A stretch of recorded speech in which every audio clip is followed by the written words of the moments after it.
Halo semuanya, kami dari kelompok 9, mata kuliah Psikologi Kepribadian. Kali ini kami akan mempresentasikan mengenai teori self-analysis. Lalu ini ada anggota kelompok kami. Yang pertama ada Giasinta Sheila, ada Aziza Amirah, Aida Syfadia, Najwa, Gabriela Raiza, Cut Natasha, Aurelia Salsabila, dan Salma Riza. Karen Horney merupakan psikoanalis yang lahir di Jerman 15 September 1885. Beliau merupakan anak dari istri kedua yang kurang diberi kasih sayang oleh kedua orang tuanya. Beliau sendiri tumbuh di lingkungan di mana wanita itu tidak diprioritaskan untuk menuntut ilmu, hingga pada akhirnya beliau masuk ke University of Freiburg dan menjadi wanita pertama di Jerman yang belajar kedokteran. Karen Horney tidak dididik oleh Freud, tetapi beliau ditraining dengan model psikoanalisis Freud. Secara kultural, banyak modifikasi dari psikoanalisis tradisional. Karen Horney merupakan feminis awal ketika representasi perempuan terbatas karena di teori Freud seolah mengabaikan peran perempuan dan menganggap perempuan memiliki penis envy. Maka dari itu, Horney menawarkan gagasan yang lebih berbeda dan realistis dari sudut pandang perempuan. Karena sebenarnya perempuan tidak cemburu terhadap kepemilikan penis laki-laki. Bahkan Horney mengatakan bahwa laki-laki cemburu terhadap perempuan karena perempuan bisa melahirkan anak. Selanjutnya, kebutuhan neuritis. Sifat irasional dan 10 kebutuhan neurit ini menentukan bagaimana individu berperilaku dalam situasi dan konteks tertentu. Apa saja sih kebutuhan neurit itu? Yang pertama ada affection and approval, di mana kebutuhan untuk diterima secara sosial. Yang kedua dominant partner, kebutuhan menjadi seseorang yang dominan. Yang ketiga power, keempat expoliation, kelima prestige, keenam admiration atau kebutuhan untuk dikagumi oleh orang lain. Ketujuh achievement or ambition, kedelapan self-sufficiency, di mana seseorang punya kebutuhan untuk mandiri tanpa tergantung kepada orang lain. Kesembilan perfectionist, kebutuhan atas kesempurnaan. Dan yang terakhir ada narrow limits to life, yaitu punya kebutuhan untuk membatasi diri. Tapi ketika seseorang memenuhi ke-10 kebutuhan neurotik ini, tidak membuat seseorang merasa aman, tetapi sebenarnya hanya sementara membuat mereka kabur sebentar dari basic anxiety. Penyebab neurosis. Menurut Horney, kepribadian seseorang di masa dewasa dibentuk dan dipengaruhi dari masa kanak-kanaknya. Dan apakah ia mendapatkan rasa aman dan kebebasan dari rasa takut dalam berinteraksi dengan orang tuanya. Horney percaya bahwa konflik sosial yang dialami masa kecil memengaruhi perkembangan kepribadian. Maka dari itu, bagaimana ia berinteraksi dengan orang tuanya memiliki pengaruh. Dan seorang anak selalu membutuhkan rasa aman atau safety need, karena hal itu pula menentukan normalitas perkembangan kepribadiannya. Maka dari itu, tindakan orang tua seperti pilih kasih, ejekan, olokan akan mengurangi rasa aman seorang anak. Semakin takut seorang anak dengan orang tuanya, semakin ia menekan rasa kebenciannya. Karena yang pertama, ia merasa takut dan tidak berdaya di depan orang tuanya. Yang kedua, ia membutuhkan rasa cinta dan kasih sayang. Dan yang ketiga, ia merasa bersalah dan jahat terhadap orang tuanya sendiri. Sebagai dampak, rasa kebencian yang ditekan karena tindakan orang tua merusak kebutuhan anak atas rasa keamanan yang kemudian dimanifestasikan menjadi kondisi basic anxiety. Basic anxiety adalah fondasi segala neurosis dan terkait erat dengan perasaan kebencian, ketidakberdayaan, dan ketakutan. Coping strategies. Yang pertama adalah moving with. Ini adalah strategi di mana orang sehat secara psikologis mengembangkan hubungan. Ini melibatkan kompromi. Untuk melanjutkan, harus ada komunikasi, perjanjian, ketidaksepakatan, kompromi, dan keputusan. Selanjutnya ada moving toward. Individu bergerak menuju mereka yang dianggap sebagai ancaman untuk menghindari pembalasan dan terluka.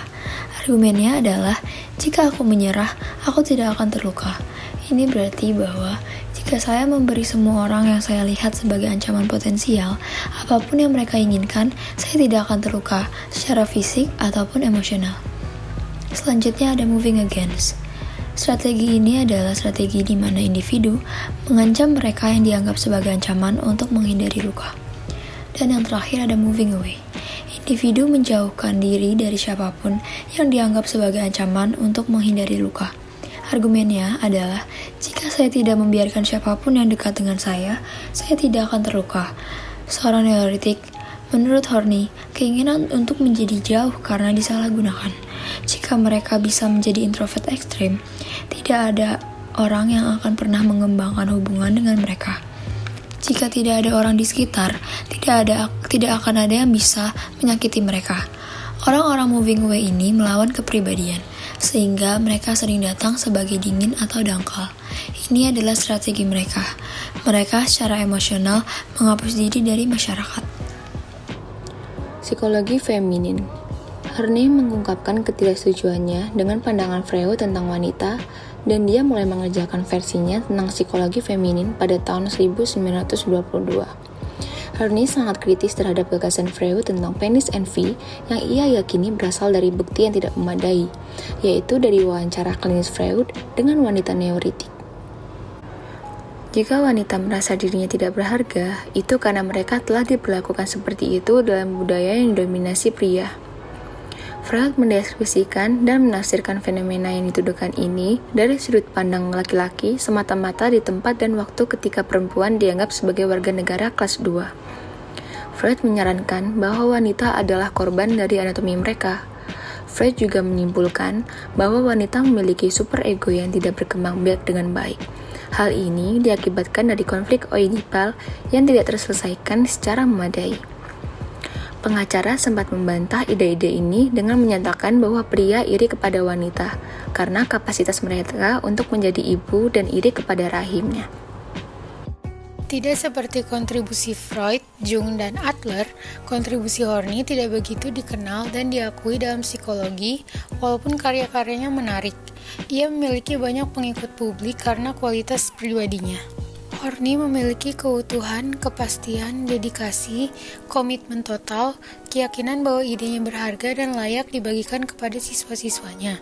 Bukunya mudah dipahami sampai dengan orang-orang yang tidak memiliki pelatihan analitik profesional. Teorinya masuk akal dan relevan baik untuk kepribadian mereka sendiri maupun kerabat atau temannya.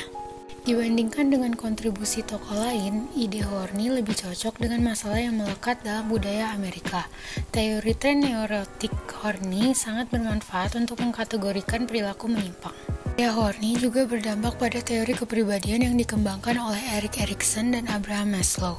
Abraham Maslow menggunakan konsepnya tentang diri dan realisasi diri yang sebenarnya, sedangkan konsep ketidakpercayaan Erik Erikson sangat mirip dengan gagasan kecemasan dasar Horney. Teori Horney banyak yang menyimpang dari psikoanalisis dalam beberapa hal. Horney memiliki kelemahan yang jelas pada penyangkalannya tentang pentingnya naluri biologis dan penekanannya yang berkurang pada seksualitas dan ketidaksadaran. Teori kepribadiannya juga dikritik karena teori itu tidak sepenuhnya atau secara konsisten berkembang seperti teori Freud. Banyak yang berpendapat bahwa model Freud sudah dibangun dengan tepat dan elegan, sehingga Horney tidak perlu memperbaruinya dengan garis yang berbeda. Buku-buku Horney mengenai psikologi feminin dan seksualitas kembali menarik perhatian pada tahun 1960-an karena maraknya gerakan perempuan saat itu. Setelah kematian Horney pun, karyanya tentang psikologi feminin dan seksualitas ini bernilai bagi para sarjana tentang peran perempuan dalam masyarakat lebih dari 50 tahun. Klinik Karen Horney dan Institut Psikoanalitik Karen Horney yang merupakan pusat pelatihan analisis membuktikan dampak abadi pekerjaannya. Klinik ini merawat orang dengan masalah neurotik ringan hingga sedang dengan biaya yang moderat. Sekelompok murid Horney, meskipun kecil, menjalankan karyanya yang sebagian besar diterbitkan dalam American Journal of Psychoanalysis. Tokoh yang selanjutnya adalah Harry Stack Sullivan. Herbert Harry Stack Sullivan adalah pencipta pandangan baru yang terkenal dengan nama Interpersonal Theory of Psychiatry.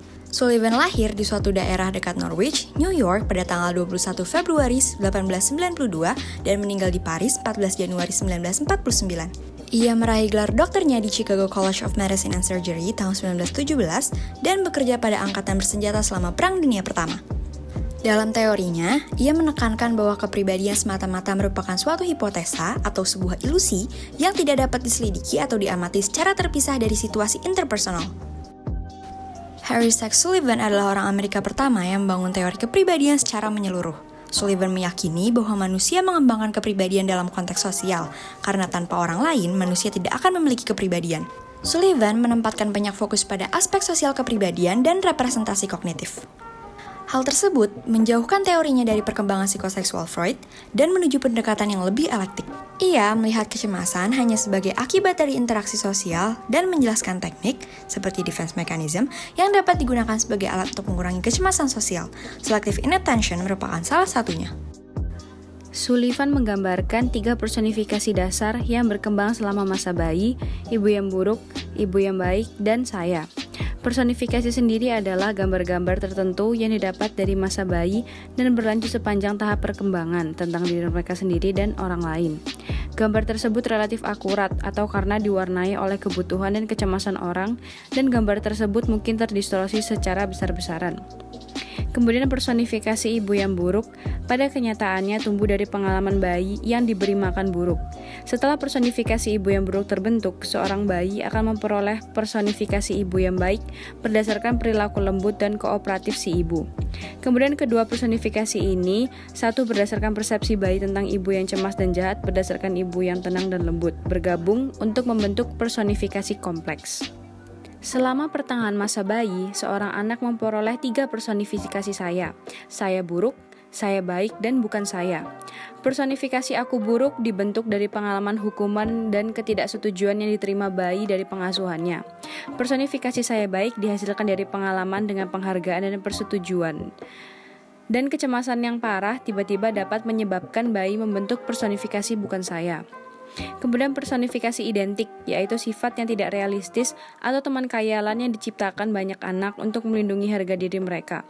Sullivan percaya bahwa teman khayalan ini mungkin sama pentingnya bagi perkembangan anak seperti taman bermain sungguhan.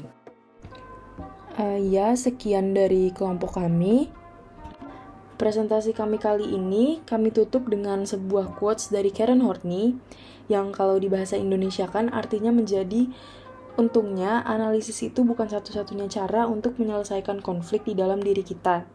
Hidup itu sendiri masih menjadi terapis yang sangat efektif. Ya sekian presentasi dari kami, kurang lebihnya mohon maaf. Wassalamualaikum warahmatullahi wabarakatuh.